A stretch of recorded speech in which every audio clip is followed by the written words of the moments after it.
Vamos conversar um pouquinho? Deixa eu te fazer uma pergunta. Você se julga ser uma pessoa lógica ou uma pessoa ilógica? Você acha que nas tuas decisões do dia a dia você tende a ser uma pessoa que busca ser mais lógica ou menos lógica? E as outras pessoas, os indivíduos que compõem a nossa sociedade, você acha que de uma forma geral e ampla, eles são, na hora das decisões, mais lógicos ou mais ilógicos? Talvez e muito provavelmente você responda a mesma coisa que eu respondi. Eu me julgo ser uma pessoa lógica. Nas minhas decisões, eu busco analisar friamente, de forma inteligente e com a maior quantidade de dados possíveis e maximizar o meu lucro, ou seja, ter mais lógica nas minhas decisões. E eu acho que a nossa sociedade também é assim. Eu acho que os indivíduos também tendem a ser mais lógicos. Não estou nem falando dessa divisão entre emoção e razão, que nos próximos vídeos a gente pode até entrar nesse tema e ver que a razão sempre é acompanhado da emoção. Meu nome é Paulo Albanês, eu sou o seu assessor de investimentos. Todas as minhas credenciais vão estar aqui embaixo na descrição desse vídeo para você entrar em contato comigo. Eu quero que isso seja uma conversa e eu quero te ouvir e eu quero falar com você porque eu tenho certeza que juntos a gente consegue chegar num resultado muito mais legal do que a gente conseguiria individualmente. Para expandir essa nossa conversa, a gente vai hoje estudar um jogo econômico. Jogos econômicos são pequenos experimentos que cientistas, que psicólogos, que economistas, que todo o pessoal dessa área multidisciplinar que estuda a parte de neuro, eles fazem para, de forma isolar, entender qual é o fator decisivo, como o indivíduo, como o ser humano toma as suas decisões. É muito importante para a ciência e para a nossa humanidade, para a gente entender o funcionamento do cérebro, não só de uma forma biológica e mecânica, mas também de uma forma subjetiva. Afinal de contas, o que uma pessoa, o que o indivíduo leva em consideração na hora de tomar uma decisão. Como base desse raciocínio, eu vou trazer aqui uma frase do Adam Smith. Adam Smith é um filósofo, é um teórico muitíssimo importante para a construção da nossa civilização como ela é agora, a nossa civilização capitalista e mercadológica. Adam Smith, ele falava que não é por causa da benevolência do açougueiro, do padeiro e do cara que faz o macarrão que a gente tem o nosso jantar toda noite. É por causa dos próprios interesses de cada um. Então a gente consegue entender. Eu converso muito com o meu cabeleireiro. A barba eu faço em casa, mas o cabelo eu faço no cabeleireiro. E ele parece que gosta muito de conversar comigo, mas eu não me deixo enganar. Eu sei que ele não corta o cabelo porque ele gosta do meu papo, eu sei que ele corta o meu cabelo não porque ele gosta das ideias que a gente tem ali naquele momento que é só nosso. Ele corta o meu cabelo por causa dos 20 reais que eu pago para ele depois. Na nossa sociedade, ela é baseada em maximizar o meu lucro, ou seja, eu quero o meu corte de cabelo, e o cabeleireiro, por sua vez, quer a parte dele, que é a parte de dinheiro que ele vai atender, que ele vai realizar as necessidades e aumentar a qualidade de vida dele, buscar os seus objetivos e até diminuir a dor, diminuir uma necessidade, sanar uma necessidade que ele tenha. Então, baseado nisso, a gente consegue entender que o que te move, você acorda todo dia de manhã, você contribui com as suas melhores ideias, você é criativo, você ajuda a nossa sociedade a manter o barquinho andando, a navegar por esse mundo por causa de benevolência. Não estou nem falando de caridade, não estou nem falando de altruísmo, que é uma das coisas mais lindas desse mundo, o verdadeiro altruísmo. Eu estou falando das decisões do dia a dia, sejam elas emocionais ou não emocionais, sejam elas financeiras ou não financeiras, com recompensas materiais ou afetivas. Dá pra gente entender que o indivíduo ele sempre está atrás de maximizar os seus próprios lucros, de maximizar os seus ganhos e de diminuir as suas perdas, diminuir os seus prejuízos. É nisso que a nossa sociedade se baseia. Lá em 1982, foi feito pela primeira vez o Ultimatum Game, o jogo do ultimato. E esse experimento científico, com todos os rigores da metodologia científica, ele foi repetido várias e várias vezes e apresentando sempre resultados congruentes, sempre resultados sólidos, um comparando com o outro, ou seja, é provado cientificamente. E eu vou te explicar, olha que interessante esse jogo e vai quebrar um pouco desse nosso pensar que o ser humano ele é uma criatura, ele é o que o indivíduo é e busca ser lógico com todos os dados apresentados. Esse jogo ele é bem simples e bem interessante. Vamos fazer o seguinte, vamos começar com ele jogando nós dois, tá? O experimento é esse. Chega um pesquisador e ele me dá 10 alfaces. Não, vamos nem falar de alface. Vamos falar do negócio bom, vamos falar de chocolate? Não, vamos falar de queijo. Chega um pesquisador e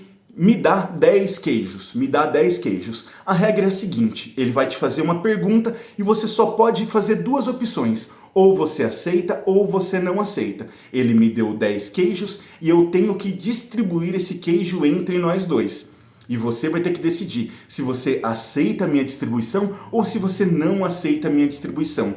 Só que acontece o seguinte, nós já estamos avisados. Se você aceitar a distribuição, você pega os queijos que eu te dei, vai para tua casa, vende o teu queijo, come o teu queijo, faz um misto quente com o teu queijo, se diverte com o teu queijo, que eu vou me divertir com os meus queijos. Mas se você não aceitar a minha decisão, nenhum de nós leva queijo para casa. O pesquisador ele toma esses queijos nossos. Então envolve uma coisa aí que a gente pode imaginar de uma cooperação. O resultado dessa pesquisa é o seguinte. Então imagina, eu ganhei 10 queijos e tenho que repartir com você.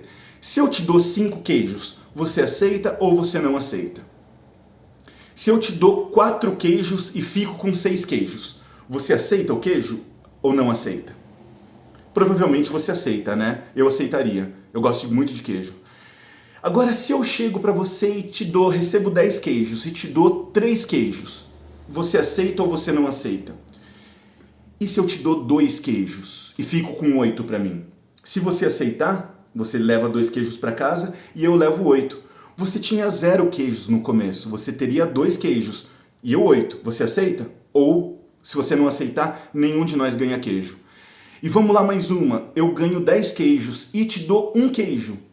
Você aceita esse queijo e vai para casa com 1 queijo e deixa eu ir para minha casa com 9 queijos? Ou você não aceita essa negociação, fala, não, isso é injusto e eu não aceito isso? Se a gente pensar na lógica, você tem 0 queijos. Então se eu te ofereço 9 queijos e fico com 1, você deveria aceitar. Se eu te dou 5 queijos e fico com 5 queijos, você também deveria aceitar, afinal de contas, você tinha 0 queijos antes de começar esse experimento. Agora, se eu te dou 1 queijo e fico com 9 queijos, ainda você deveria aceitar. Ainda, não só você, mas os indivíduos deveriam aceitar. Porque se ele não aceita, ele volta para casa com quantos queijos? Com 0.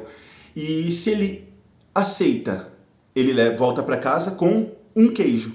Então faz sentido você sempre aceitar os queijos, mas os resultados disso são bem diferentes do que a gente imagina. A lógica seria sempre aceitar, afinal de contas, se a gente gosta de queijo, 0 queijo é pior do que 1 queijo.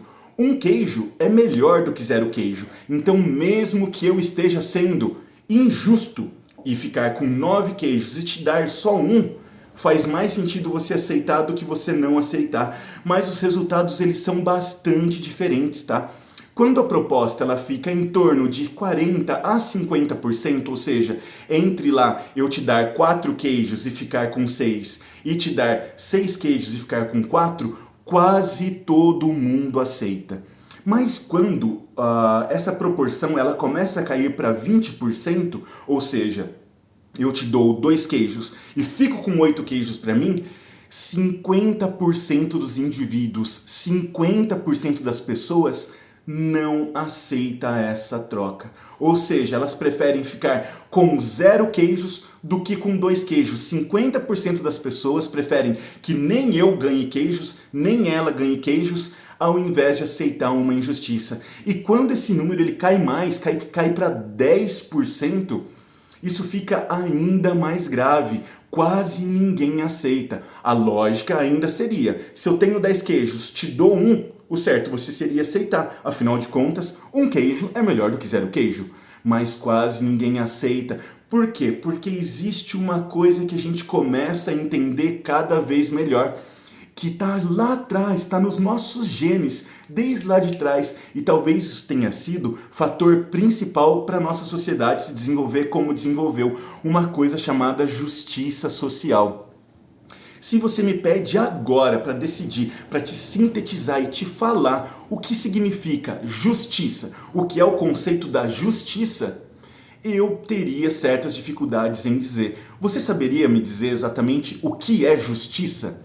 Acho que também é uma pergunta complicada, mas em compensação a gente sabe de forma inconsciente, automática e muito rápida quando uma situação ela é justa ou ela é injusta. Como é que pode? A gente não sabe exatamente o que é justiça, mas a gente sabe lá rapidamente quando a gente coloca.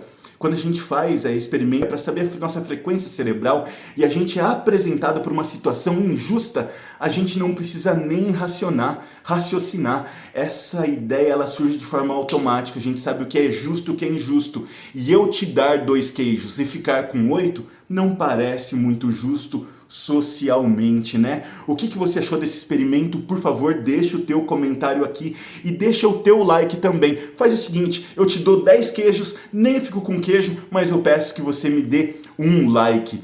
E para finalizar, eu queria expandir esse raciocínio. O quanto esse jogo do ultimato, o quanto esse conceito de aceitação de uma coisa, de maximização dos lucros, desde que ele seja justo, o quanto que ele pode te impactar na tua vida financeira. Afinal de contas, quando você vai lá e deixa o teu dinheiro parado na poupança e sabe que o banco vai pegar aquele dinheiro da poupança e ele vai emprestar esse dinheiro para crédito imobiliário, para financiamento imobiliário, cobrando 10% ao ano e te pagando 1,8% no número de 2020, é justo? É justo socialmente? É benefício para você ter um rendimento lá da poupança. Rendimento pequeno ainda é melhor do que rendimento zero. Mas é justo? Faz sentido para você? Isso te impacta? Em quais outras relações você vê isso? Quando você vai comprar um celular de uma marca famosa e você sabe que eles gastam 10 e te vendem por 100, você acha isso justo? Logicamente, sim, né? É melhor um celular que vale 10 e eles ficam com 90 do que 0 celular. Mas você se sente confortável? Esse experimento ele é feito e repetido várias e várias vezes e eu vou trazer mais vezes dele aqui no canal porque ele é muito interessante. Eu te agradeço muito pela tua atenção, te espero ver em breve, aquele abraço!